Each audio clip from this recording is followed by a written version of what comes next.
Sounds great. Welcome you all. It looks like we are coming from a variety of different time zones. So very appreciative of those of you who have gotten up super early for this. It's 11 o'clock here. I'm in Eastern North Carolina.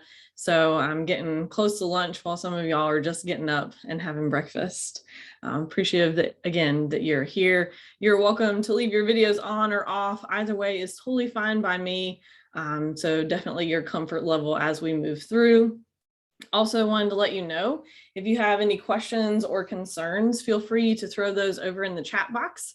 I know right now we are gathering your information, your name. If you'd like to let us know where you are joining us from, that's always fun to see how far apart we are, and yet we're all here together at the same time. You should be able to send me a direct message. So if you have any questions, thoughts, concerns, you don't feel comfortable everyone seeing, you can send those to me directly. I will take questions and comments and thoughts, concerns throughout. So I'm not going to wait until the end to do a big Q&A. I'm going to interact with y'all as we go through this. So please send those over in the chat box, and I will work, as well as Robin's going to help me out maintain the chat box and make sure that any thoughts y'all have are addressed as we go through. I try to be very interactive, so I'm going to have some questions and prompts along the way and invite you in to share as much as you feel comfortable. All that being said, I am Dana Sia. My pronouns are she, her, they, them. And today we're talking about navigating vocational rehabilitation outcomes when working with transgender, gender non-binary clients. In the virtual space, this is as much for me as it might be for you. I need a moment to ground in. I know sometimes if we were in person, a little bit easier to get settled in. So being that we're online and we probably are in a somewhat distractible space, just an opportunity to ground in, totally optional. You do not have to do this. Just wanted to offer up an opportunity. So go ahead if you'd like and take a deep breath in and a deep breath out. Allowing yourself to just settle in. If you need to do a couple more of those, please do. And also opportunity to minimize distractions. So for me, this often means putting my phone on silent, do not disturb, closing a lot of tabs. I always seem to have a lot going on. So minimizing those distractions. I also understand there may be some you can't minimize. So just doing our best to settle into the moment and focus on today's topic. What are we going to talk about today? So we've got 3 days packed full of information. Today we're going to start a little bit about me, like why am I leading this presentation? What's my background? A quick poll for you that we're going to do here at the beginning to kind of get a baseline of where y'all are at. And then at the very end, we're going to do the same poll and see if anything has changed for you. I'm going to go over terminology, make sure that we are all on the same page about what we're discussing. Go over statistics, which, as we know, are very important, and also an opportunity for some self-exploration towards the end of today if we have time. It's also an option for y'all to take with you and do in between today and tomorrow. And every day I'm going to wrap up with a case study, just with a brief question that we can discuss based on what we have gone over in that day. So getting started out, who am I? So again, I am Dana Sia. My pronouns are she, her, or they, them. Identify as queer. This is both my sexual orientation and my gender identity. I'm a mental health professional. I actually started in the mental health field as a peer support specialist certified here in North Carolina. Went on to get my master's at UNC Chapel Hill, and just recently my PhD from East Carolina University, all in rehabilitation counseling. Also a suicide prevention advocate. So 10 years ago, we lost my dad to suicide. And since then, I have worked in prevention, intervention, and postvention, which is supporting survivors of suicide loss. I'm an LGBTQ advocate, and I really enjoy when all of my passions can come together into one presentation, such as we have for the next 3 days. Student and teacher, I'm continually learning. I don't know it all. There's no way for me to know it all. So always learning. I'll probably learn some from y'all these 3 days as well. And I really enjoy teaching. Right now, I am doing some clinical classes for East Carolina University for their master's students. For me, I also have multiple disabilities, one of which is I'm hard of hearing. So if you don't mind throwing your questions, comments, and concerns in the chat, that'll help me out. But otherwise, we will make it through. We'll make it happen. Just giving some idea of my background and maybe where this presentation came from and where my passion comes from as well. So here's our quick poll. This is loosely based upon a poll noted in considerations for conducting career intake interviews with transgender, gender non-binary clients. These are all yes or no questions. So if you haven't had a poll from Zoom before, you're going to see a question pop up. You have the opportunity to submit your answer, and then we can discuss some of the statistics. So our first question is going to go ahead and launch here. Have I acquired the necessary training and knowledge to be competent to work with transgender, gender non-binary clients? And am I aware of the limitations of this training and knowledge, meaning the training and knowledge that you've taken thus far? While you all are filling that out, I'm going to make sure I haven't missed anything in the chat box. So take your time to answer those.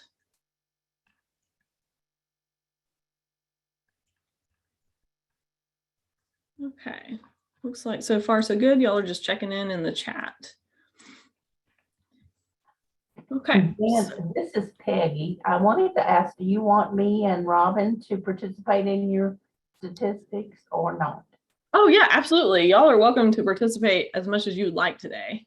Thank you. Yeah, please do. So it looks like most of you have answered by now. So I'm going to go ahead and close here so you can see what we've got for the statistics that should pop up for y'all. So the majority of you answered no. You have not acquired the necessary training and knowledge to be competent to work with transgender, gender non-binary clients. And also maybe wondering what are the limitations of the training and knowledge that you've had. So this is a great place to start. That's why you're here probably, right?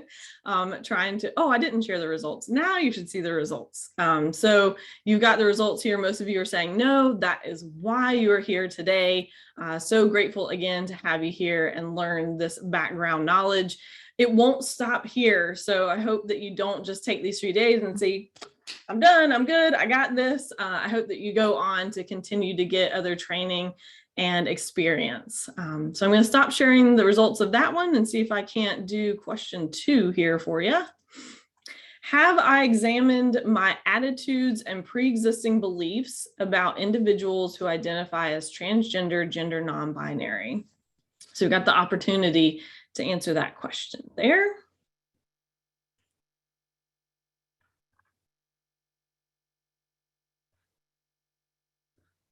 Okay. Got a few more trickling in here, and I'll share the results.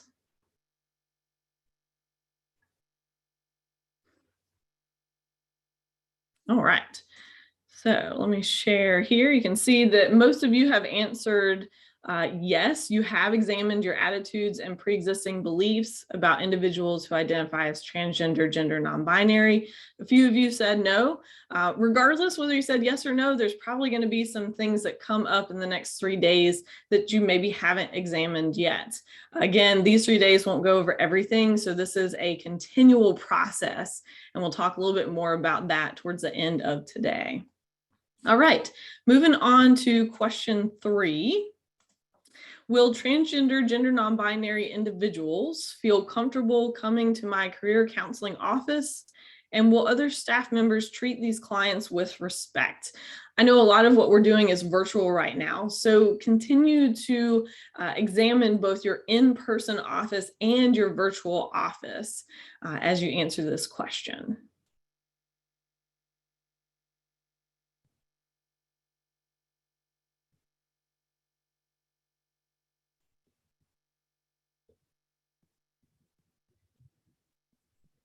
All right, looks like most of you has responded here. Okay, so I'm going to go ahead. We got one more.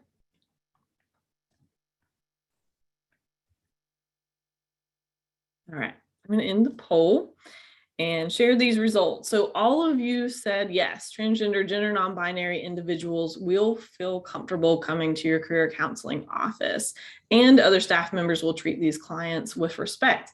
And I think that this is a kind of a, if we could wave our magic wand, the answer would be yes.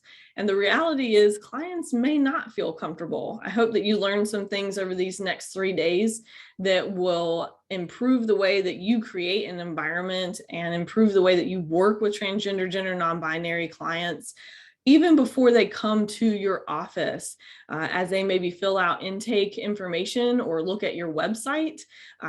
They may not feel comfortable, so they may not even be making it to your office based upon the vibe that they're getting. So we're going to talk some more about this and figure out how to make it even more comfortable and more so of a safe space for transgender, gender non-binary clients. All right, next question here. Does my intake and assessment paperwork honor the many dimensions of client diversity? And I do have some slides on the very last day of specific steps you can take for your intake and assessment. Well, intake on the last day, assessment tomorrow. So we'll definitely be going over this.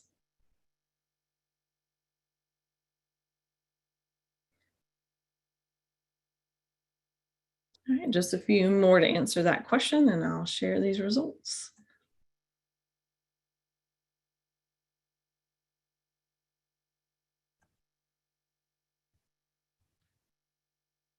Okay.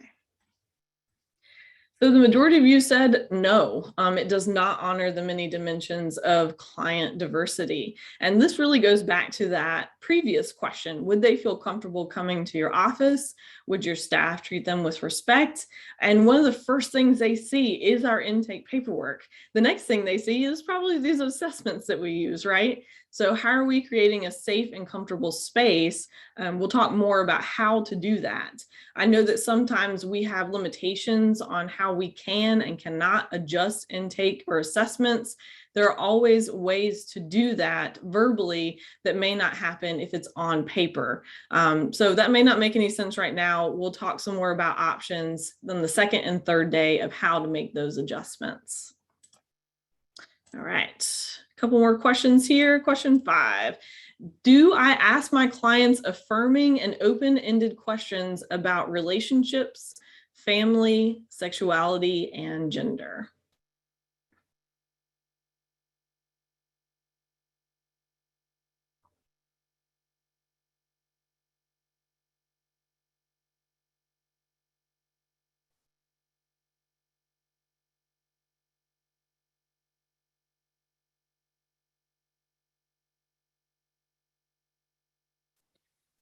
So we got most of you have responded here, and it's pretty close to 50-50 as far as yes and no. This might be something we kind of had to sit and think back, like, that last client that I had come in, did I use affirming and open-ended questions or did I not?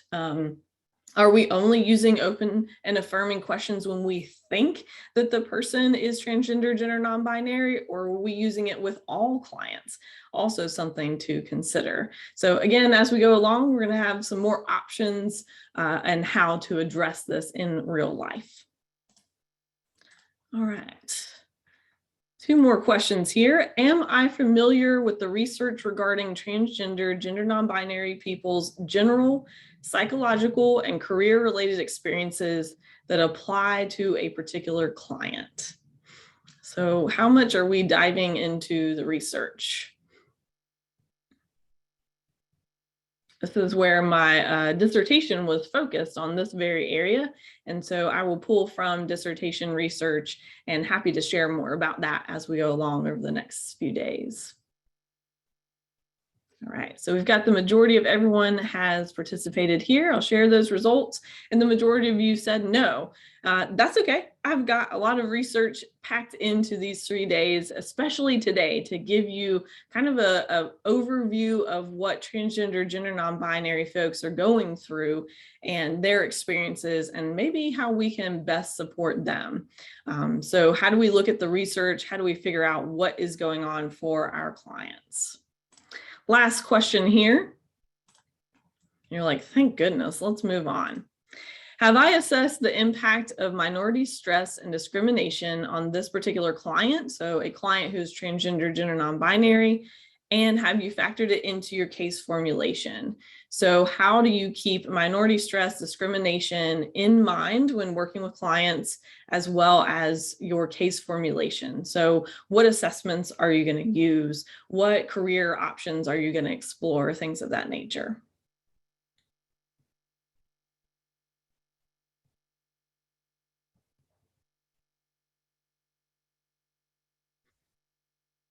And this is also what we are going to be talking about today, some aspects of the stress and discrimination that transgender, gender non-binary folks, specifically those with disabilities, face. So at this point, we're exactly 50-50. So some of us are and some of us aren't. And for those of us who said no, you might be unintentionally figuring out some stress and discrimination that applies, and the reverse. Maybe we're not seeing the whole picture. So that's a lot of what we're going to talk about today with regards to statistics. So I'm going to stop the poll and get a move on to those statistics. After we get on the same page about some terminology. Again, yes, you can chat with me. You can send it out to everyone. If you have a question, thought, concern, you can also send it to us privately so that we can take a look at those and help any way that you might need. So questions, thoughts, concerns as we go throughout, please plug those into the chat box. And I'm going to keep an eye, as will Robin. I did a presentation. A lot of my research is on the LGBTQ community, generally speaking. So lesbian, gay, bisexual, transgender, queer, and all of the sexual orientation, gender identity, marginalized identities. And I was presenting once, and before I had a chance to start, a person asked, what does LGBTQ mean? And I knew at that moment that I really needed to take a step back and get everybody on the same page before we started to dive in more about the community. Same thing here. I want to make sure that we know the difference, for example, between gender identity and sexual orientation. The LGBTQ community often gets lumped in together when in reality, most of the research and what is being talked about is discussing folks with sexual orientation other than straight or heterosexual. So today we are focusing on gender identity. First, what is sexual orientation? If you look at the gender unicorn in the bottom right-hand corner, there's physically attracted to, emotionally attracted to, and I would also add romantically attracted to. And these three areas is what makes up our sexual orientation. And that can range from like no attraction at all to attraction in a variety of ways. So you see there the three lines, like women, men. You could also see that as like feminine or masculine, and then other genders. Our attraction can fall on just one of those lines, all three of those lines, or again, none of those lines within our sexual orientation. That's not what we're talking about today, although sexual orientation is a large part of folks' identity and how they navigate career even. So just keeping that tucked away in the back of your mind, not for this particular topic. We're going to be focusing on gender identity. Gender is also made up of sex and gender a bit. So in North America, we have some what we consider standards that if you are assigned a particular sex at birth, you can see that there in the middle, you will either be assigned female or male. There are some states who are opening it up to an other or intersex option. So we may see more of that as we move forward. Right now, though, the majority of us, when we are born, they look between our legs and say, okay, female or male. Actually, sex is made up of a lot more than just our external genitalia. We have our internal genitalia, we have chromosomes, hormones, a lot of things that are going into and make up sex. Intersex is when there's a mix of the two. So often we think everything goes to plan and it all lines up and matches up, and it's not always the case. In fact, it's frequently not the case. So someone who is intersex may have a mix of the two. They may be missing something from one or the other. So it's not as clear cut as we would like to think when we check those boxes, female or male. So sex assigned at birth is very different than our gender identity. You see that thought bubble at the top.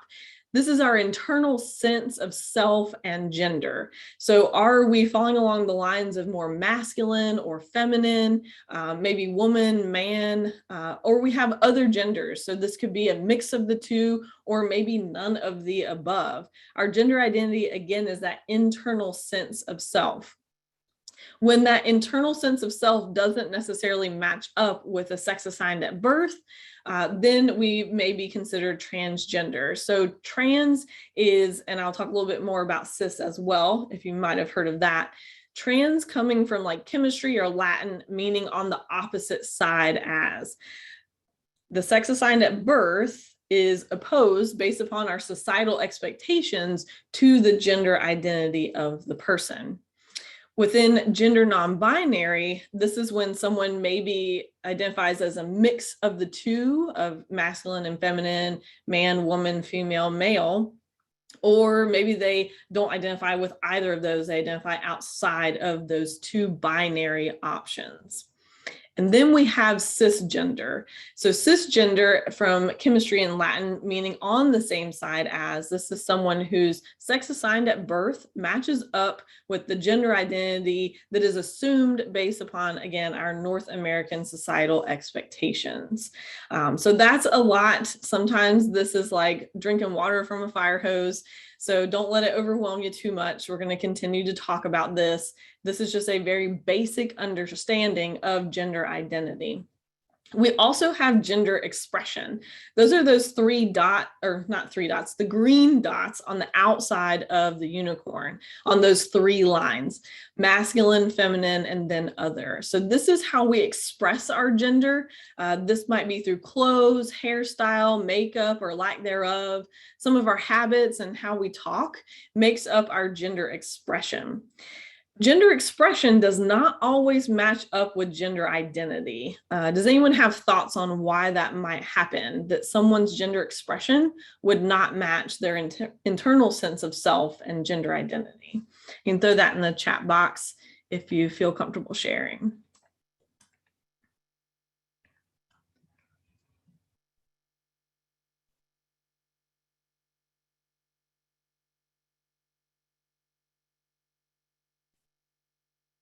Pretty quiet this morning. I'll throw out there why gender expression might not match up with gender identity. Oh, we've got may not feel comfortable expressing their gender identity. Absolutely.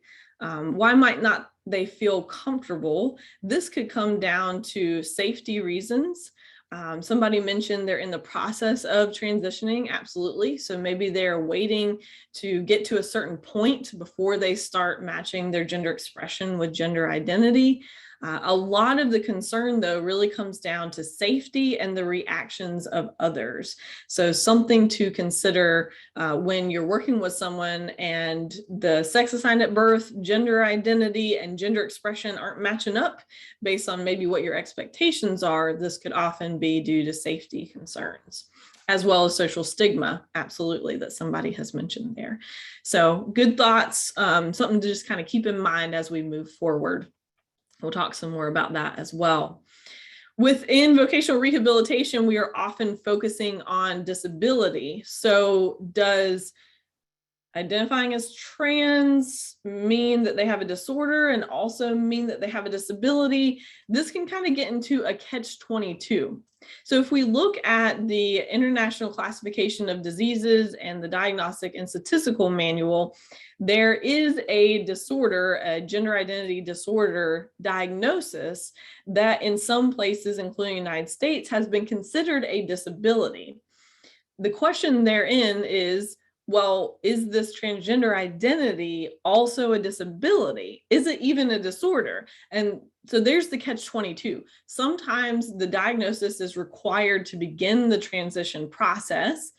Sometimes having the disorder, having it as a disability can help us in advocating for clients. And at the same time, do we want our gender identity to be noted as a mental health disorder? There's been some attempts at addressing this. So within the ICD-11 that comes out, is effective 2022, they have moved gender identity into the category of sexual health. So we'll talk some more about this, because important to know the history of pathologizing the trans experience, as well as LGBTQ identities, generally speaking, as mental health disorders. For the Diagnostic and Statistical Manual of Mental Disorders that's used here in the United States, in 1980, the third edition, they added a disorder called transsexualism. The fourth version, it was replaced with gender identity disorder. And then the most recent edition, the DSM-5, gender identity disorder, was replaced with gender dysphoria. So again, this is still in the DSM. This is still considered a disorder if they meet the certain criteria. So a catch-22 here, it might be needed for some transitioning support so that they can get access to surgeries and medications. At the same time, is it really a mental health disorder? Within the ICD, which is put out by the World Health Organization and used by basically everyone but the United States, in 1990, transsexualism and gender identity disorder of children was added. Then for the 11th version, gender incongruence of adolescence and adulthood and gender incongruence of childhood was moved from mental health and behavioral disorders to conditions related to sexual health. And this could make a little bit more sense, because when we're talking about needing this diagnosis for transition related care, gender affirming related care, this is hormone replacement therapy as well as top or bottom surgery. It is more related to sexual health than mental health. And this goes into effect in 2022. I'm already seeing a lot of conversations about what's this going to look like? How is this going to affect how things are changing? Especially the standards of care put out by WPATH, the World Professional Association of Transgender Health, which we'll talk about more towards the end. They have kind of set the stage for how transition related care is done, and they are making a really big update as well. So a lot of changes are coming. None of this is set in stone. We're going to see how things come about. Important to know this history. When we talk about, remember in that poll, the minority stress and discrimination, it can come from this history of pathologizing. So it doesn't necessarily mean that these disorders are still around or they will continue to be labels. However, with that history being there, we often carry that with us. So just something to be aware of as you work with transgender non-binary clients. I'm not seeing any questions or thoughts in the chat, so I'm going to keep on moving to disability statistics. At any time, you can throw those in the chat. This is based on the US Transgender Survey, was last done in 2015. They have a new survey coming out. We'll be very interested to see how things have changed. The 2015 was the second time they did the survey. Not too much changed. So now that we're a few years beyond that, I'll be very interested to see how much has changed, especially as we've gone through and are still in the pandemic. Who participated in this survey? They had to be 18 years and older. They had to live in the 50 states, District of Columbia, American Samoa, Guam, Puerto Rico, and the US military bases overseas. They identified as transgender, more than one gender, no gender, or gender not assigned at birth. We talked a little bit about that with the gender unicorn. The first survey, if I'm not mistaken, was in like 2012. So I think it was done in 2011 and then published in 2012. So we're a little bit further out from that second survey than we were when they did between the first and the second. In this survey, it was almost 28,000 participants. This is huge. This is a lot of folks who responded to this survey, and we got some really good information. In the disability identities questions, they could answer yes or no to each of those. They base these questions upon the American Community Survey options so that they could directly compare these results to the results of the American Community Survey. So 39% of the nearly 28,000 respondents had one or multiple disabilities when compared to only 15% of the general population. So that is more than double the general population. Respondents with disabilities also faced higher rates of economic instability and mistreatment. We're going to talk some more about that. Here are the options they were given. Again, these were based upon that American Community Survey. Deaf or serious difficulty hearing was 4%. This is similarly, the US general population is also 4%. Blind or serious difficulty seeing with glasses, 3%. This is similar to the US population of also 3%. Serious difficulty concentrating, remembering, making decisions was 30%. This is in contrast to only 5% of the US population. So we're looking at 6 times that of the general population. Serious difficulty walking or climbing stairs was 6%. Difficulty dressing or bathing, 3%. And difficulty doing errands alone was 22%.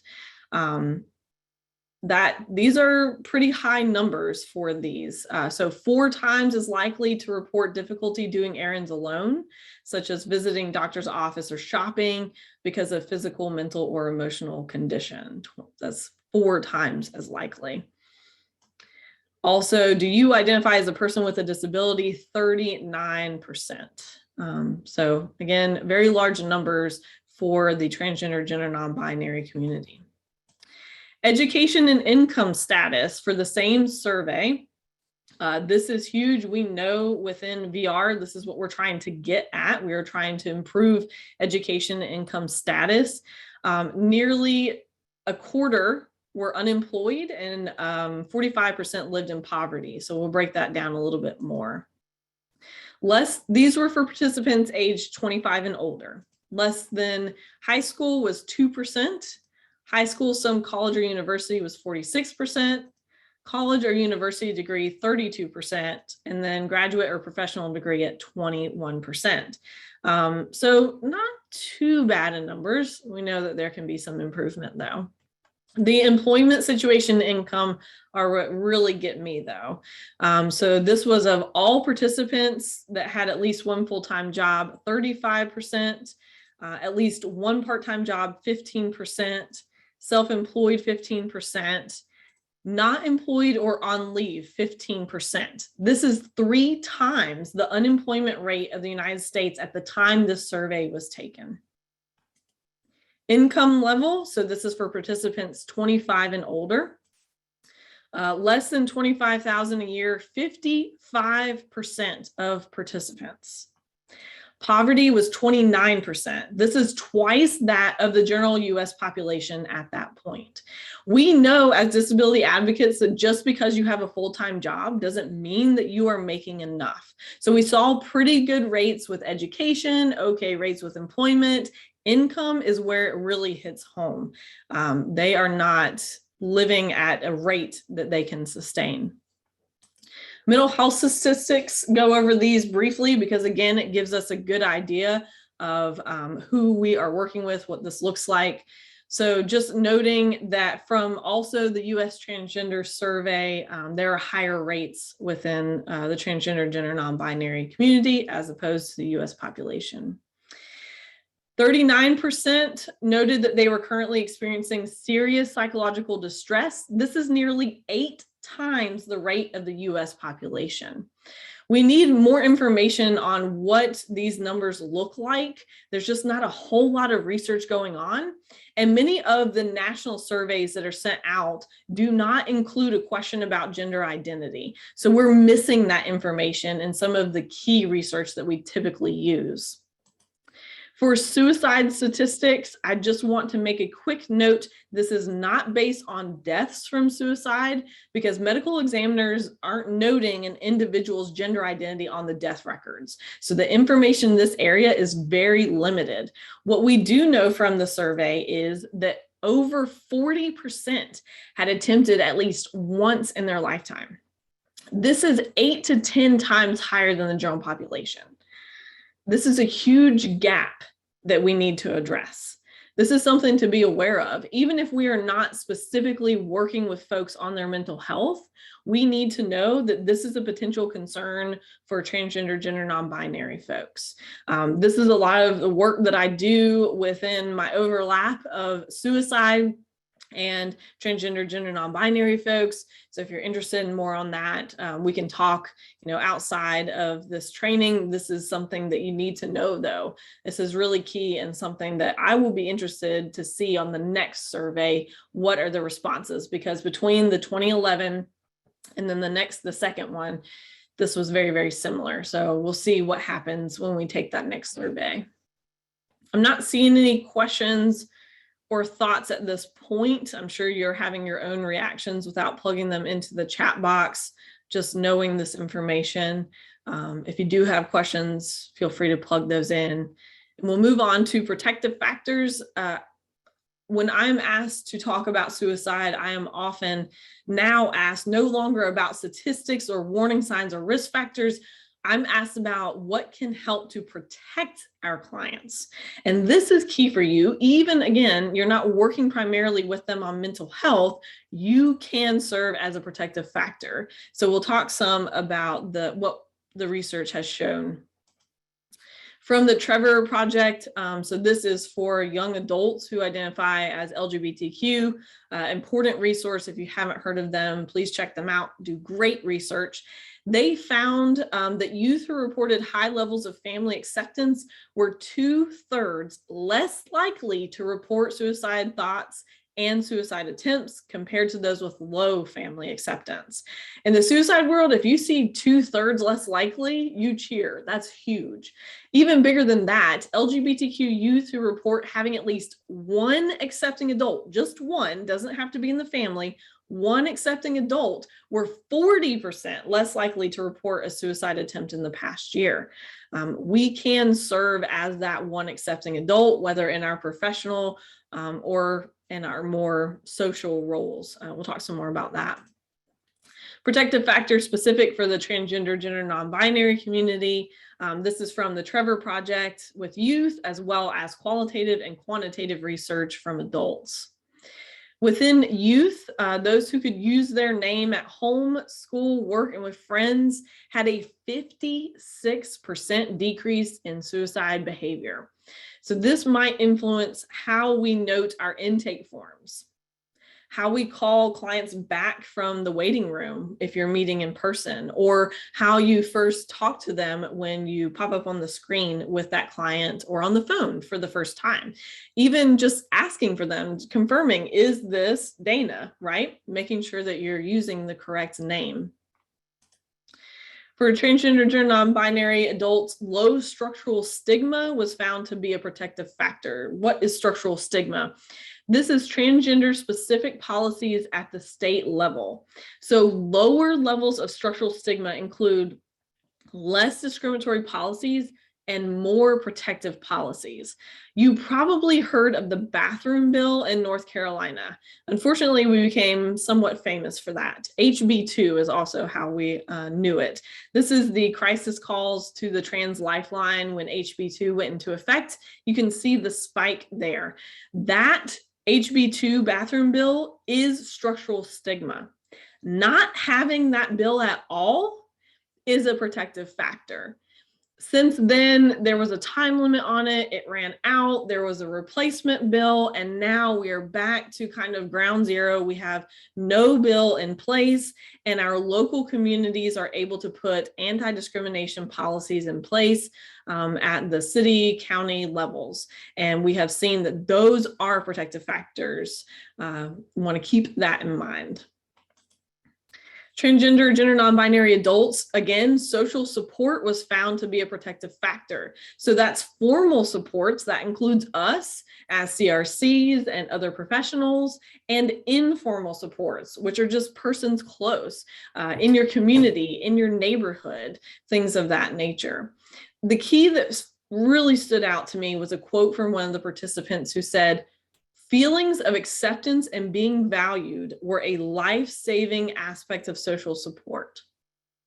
Feelings of acceptance and being valued. And this came up somewhat during that poll. Are we creating a space where our clients feel accepted and valued? That can serve as a protective factor. If you haven't heard of the Trans Lifeline, I highly recommend, you can screenshot this. You have a copy of these slides. This is a great resource. It is for and by trans folks. It is also for those supporting trans folks. So if you wanted to call and find out more information, you can. They have a friends and family line. They have a lot of other resources. I couldn't even create a slide with all the resources they have. So highly recommend you check them out when you have the time. Somebody noted they've seen this firsthand with a family friend who's 13.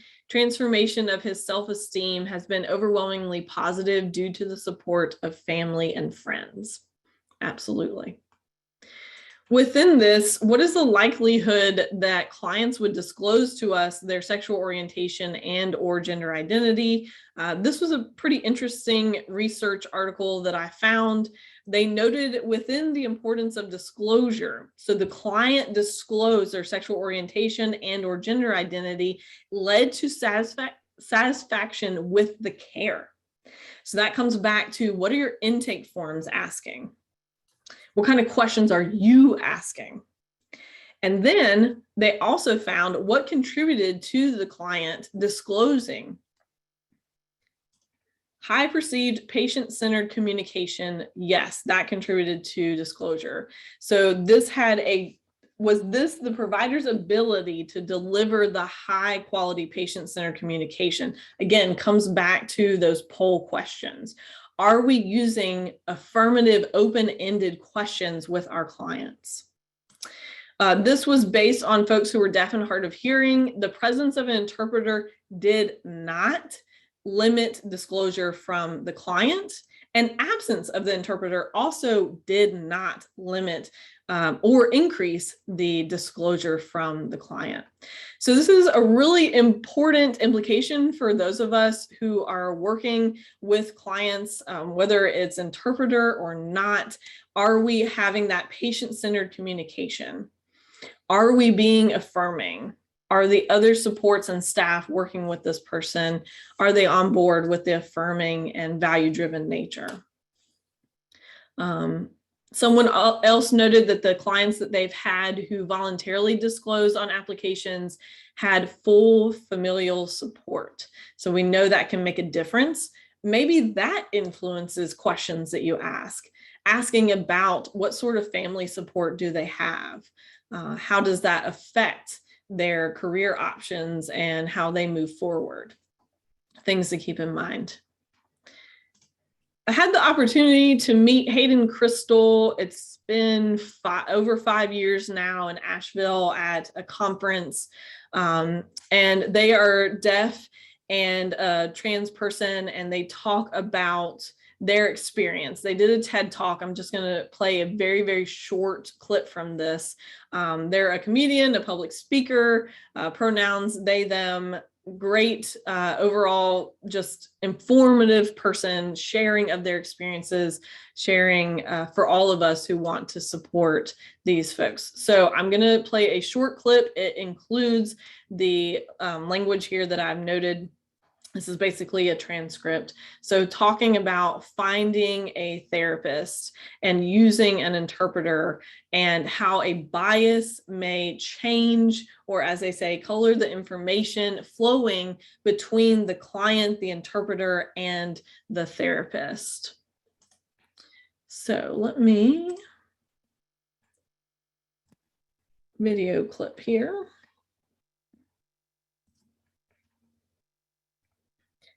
Skip right to here. If for any reason you cannot hear it, let me know, but that should have taken care of it. Actually, I'm just going to double check before we even go there. Yep. Okay, good.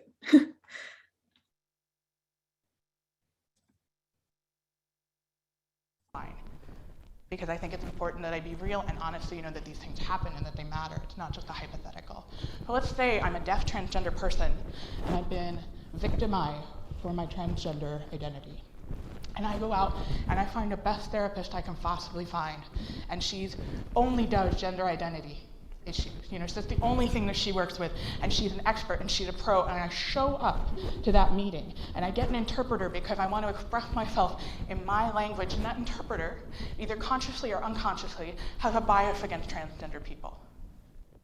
All of the information in the room is flowing through the interpreter. All of my thoughts, all the therapist's thoughts are going through the interpreter. Do you think that the interpreter's bias, consciously or unconsciously, is going to color the information that's flowing through that room? Probably. I have a really good friend. All right, I want to just stop here a second and see any thoughts y'all have on that short clip, or anything that we've talked about thus far.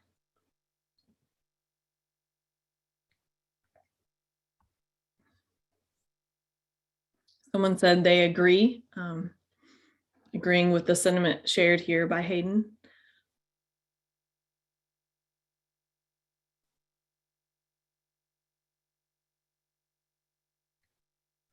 Someone else noted that that is frightening. So knowing I'm guessing here what is frightening is knowing the level of importance of how that could affect the relationship between the client and the counselor.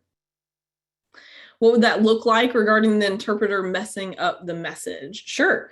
So we could probably go in a lot of different directions of how an interpreter really affects what is being shared.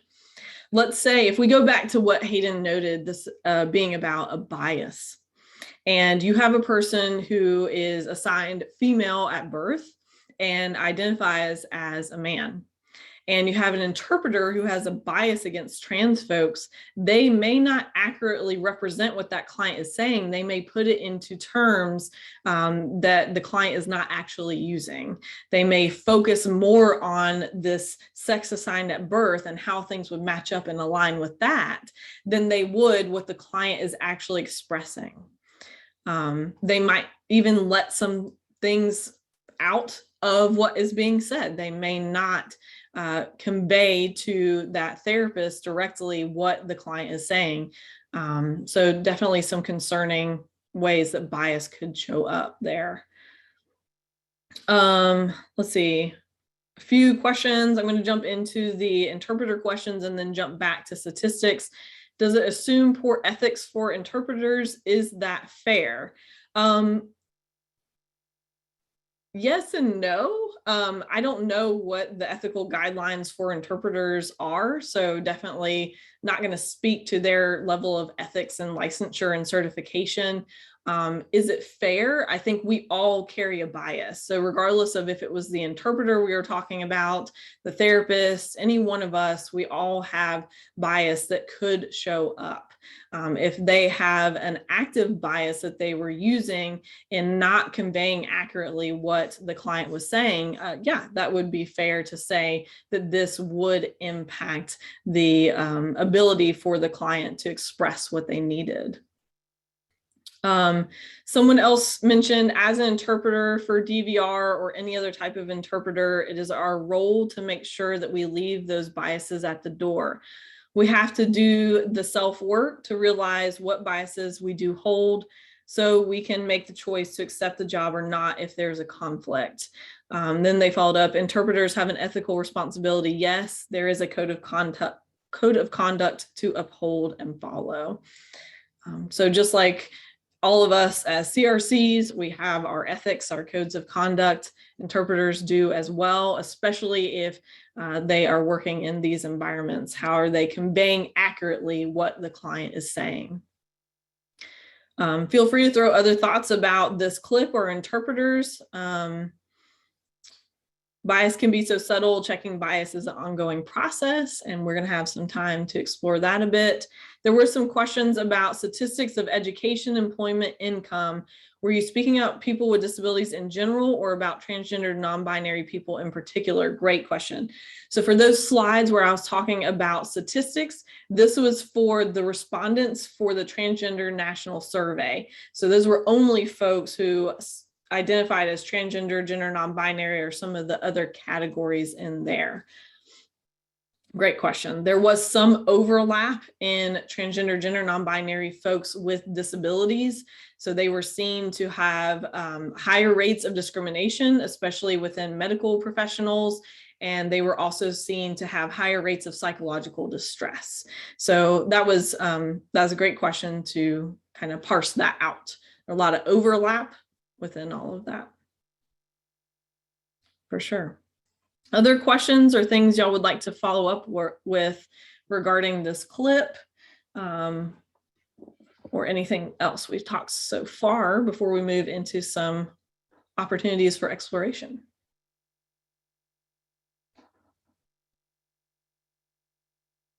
Great thoughts.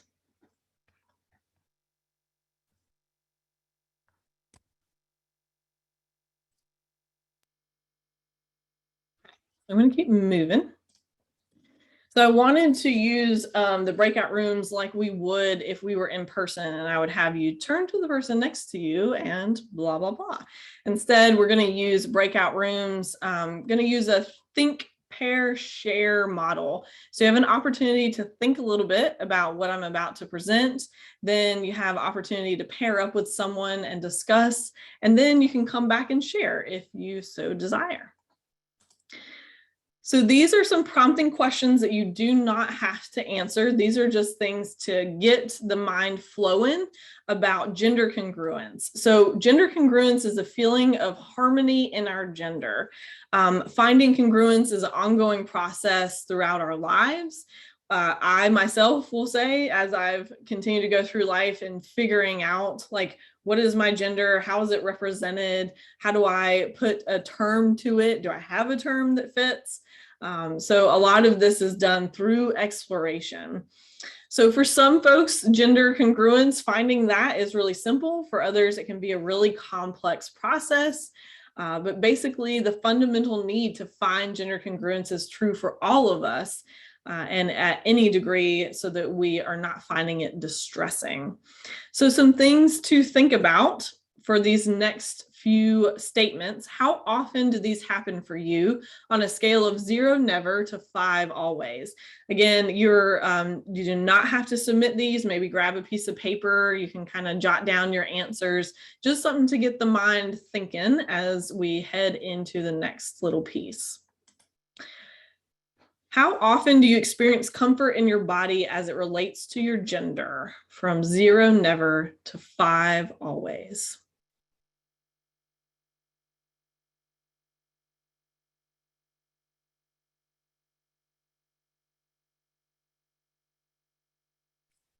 Next, how often are you able to name your gender that adequately corresponds with your internal sense of who you are? From 0, never, to 5, always. Are you able to name your gender in a way that adequately corresponds with your internal sense of who you are?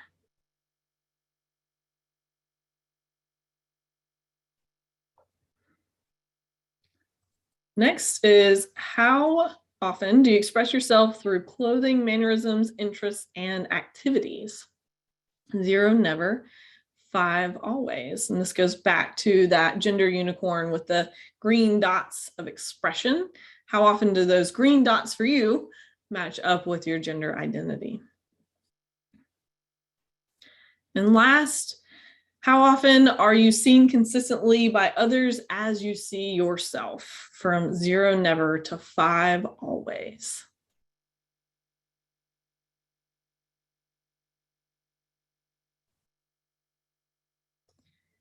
If you rated lower on these scales, so closer to 0 or 1, this could cause a lot of distress in your life if you have a big gap in that gender congruence, gender incongruence.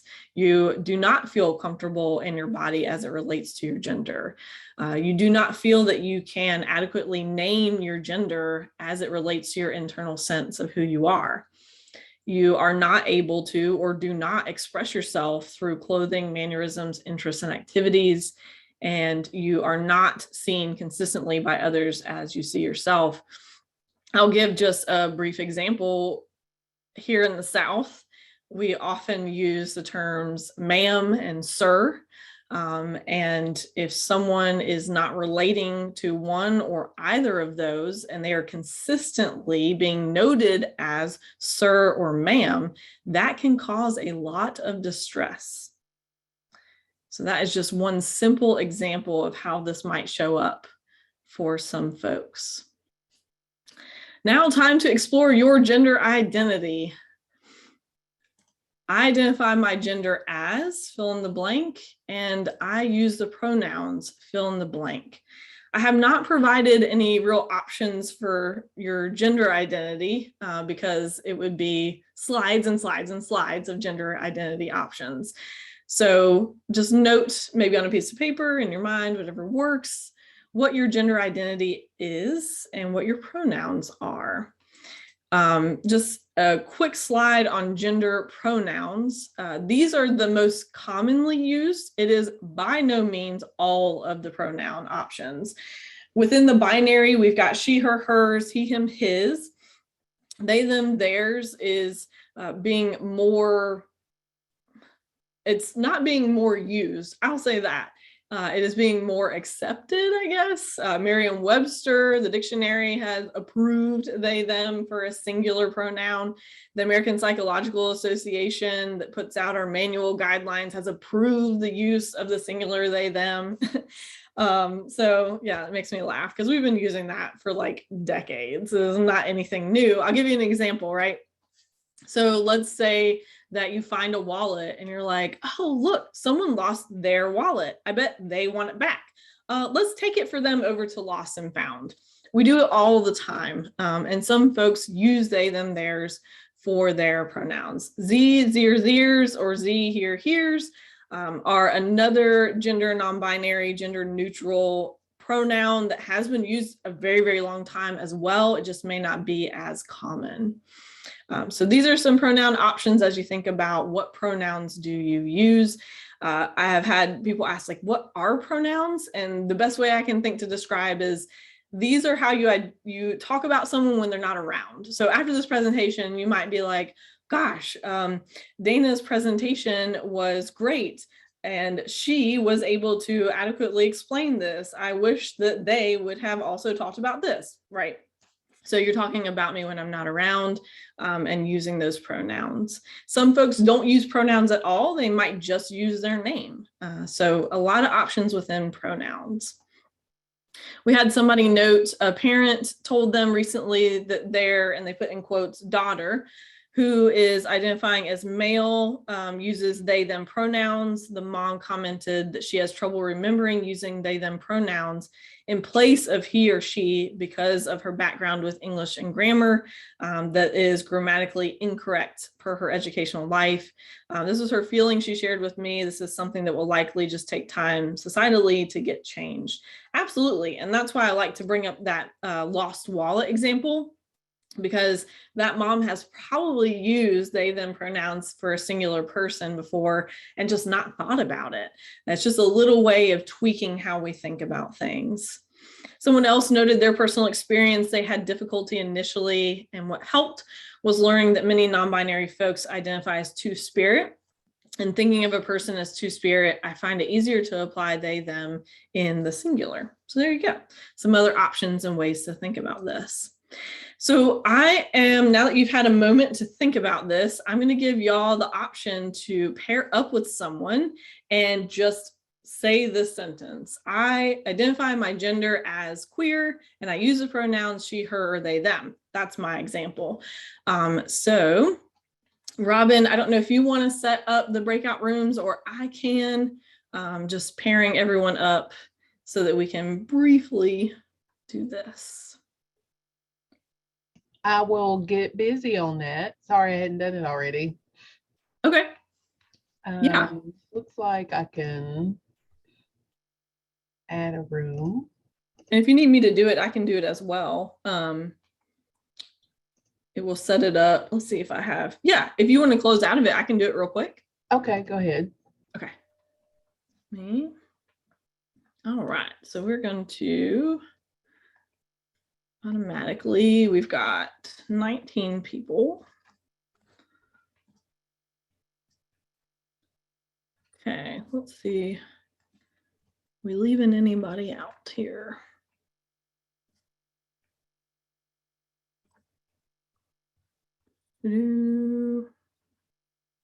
Okay, so everybody's in there. Except one of you are going to have me join you. So I'm going to give us just like 2 minutes to do this, and we will have a countdown of 60 seconds as we close out. So just, well, let's give us 3, just in case. How about that? Okay, so we got 3 minutes. You're going to see an option where a box is going to pop up and say, join breakout room such and such, and you will jump into those. And then we'll have 3 minutes to share this statement, maybe any other thoughts that you've had about today thus far, and we'll come back and share. Robin, are you okay if we stop recording during the breakouts and then we can start recording when we come back? Yes, I'll pause it now. So hopefully everybody got back out. Let's see. There's a few. Okay, so we got a few more seconds before the breakout rooms will close. So maybe some folks are having really great discussions.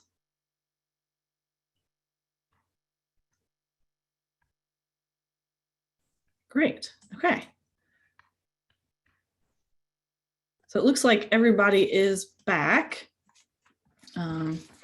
So within this discussion, and I know we talked a little bit about it in my breakout room, for some folks, if we go back to that very first couple of slides within the gender unicorn and comfort level, some folks might not feel comfortable answering these questions or noting this statement. So just being aware as we have these discussions at work and other places, the comfort level of others and how that might address how folks show up or what they do or don't share.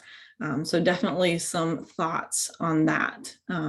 If you were not comfortable, I will apologize, I guess not in advance, but behind that activity. And I hope that in the future, you know, feel free to opt out if you ever feel uncomfortable of any of the activities for this. It was just exploration of gender and pronouns and just an example of that gender congruence and maybe how easy or how hard this was for you.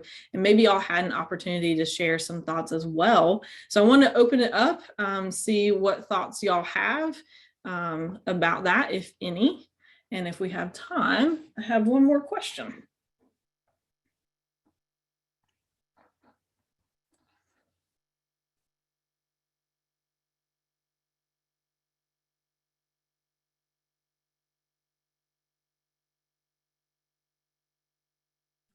So no thoughts are showing up in the chat. So I'm going to move through this quick case study as we spend our last few minutes together. You have a new client. You find out from the intake paperwork that the client was assigned male at birth. The client arrives with facial hair and painted nails, wearing a dress and speaking with a low voice. This again, you can pop it in the chat. Think within for yourself. What is one assumption that may come up for you? And after we address this, we did have a few quotes on the breakout, so we'll definitely talk about that.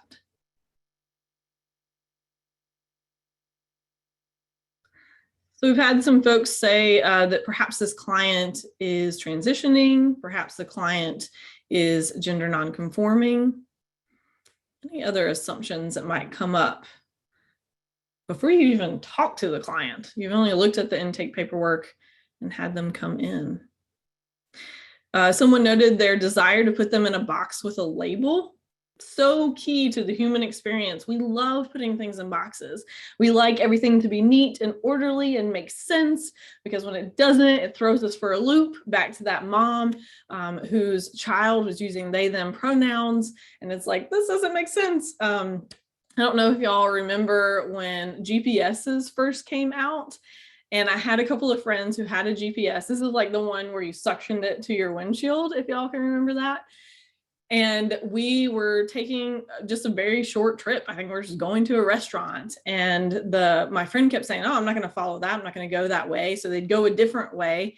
And the GPS would be like recalculating. And I feel like sometimes that's the internal sense that we have when we're trying to figure out something that we've never experienced before. We're like recalculating, trying to make it make sense. So very great point about that.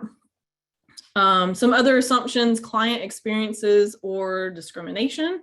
Absolutely. We've heard some of the statistics from today. So knowing potential stressors that they may have faced, discrimination they may have faced. Absolutely. I'll jump back up to after that breakout activity. Someone noted that for them, the information itself was not a problem. Putting it in a sentence form was awkward, for sure. And I do try in my introductions to folks that I have never met before, I'll note my name and my pronouns. Don't typically give out my gender identity unless it's something like this and it seems relevant. So figure out for you, how do you introduce yourself? How do you include your pronouns in that? Someone else noted, as a cisgender person, realizing the enormous privilege they have with society accepting them for who they are. So absolutely. I know we've come up 2-ish, 3-ish minutes. So last call for questions, thoughts, concerns before we wrap up day one. Always open to your feedback and questions. I have something else to address next week. So feel free to plug those in and let me know. Someone noted that they just simply say I'm name and then pronouns, and they also use a cool pin on their bag. Absolutely. We'll talk about some options of how to display your pronouns, where to display your pronouns in the next couple of days, probably that last day.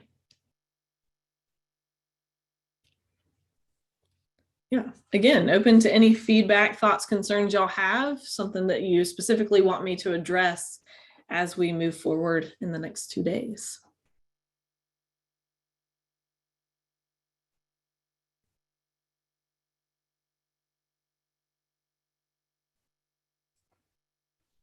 And Robin and Peggy, I don't know if you have anything else that you need to share before we wrap up as well.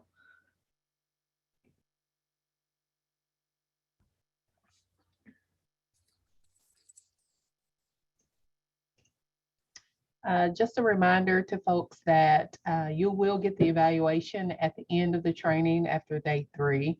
And at that time, if you need to download your CRC after you take the evaluation, you'll be able to do that at that time. Thank you, Dana. Yeah, absolutely. A couple of other questions. Excited about more information and importance of tolerance from both sides of multi-sided coin, side of individuals and of society as a whole. Absolutely. That's where a lot of the stress comes from, is those societal reactions and expectations. So figuring out the acceptance and value piece of that.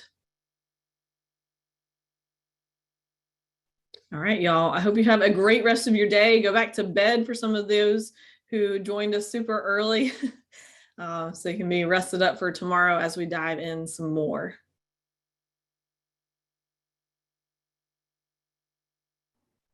Thank you, Dana. That was a great class. I've learned a lot. We will see everybody tomorrow at the same time. Yes, we will be sending out the PowerPoint to Ryan, who asked that question. Does anyone else have a question we haven't answered? See you tomorrow. Have a good evening.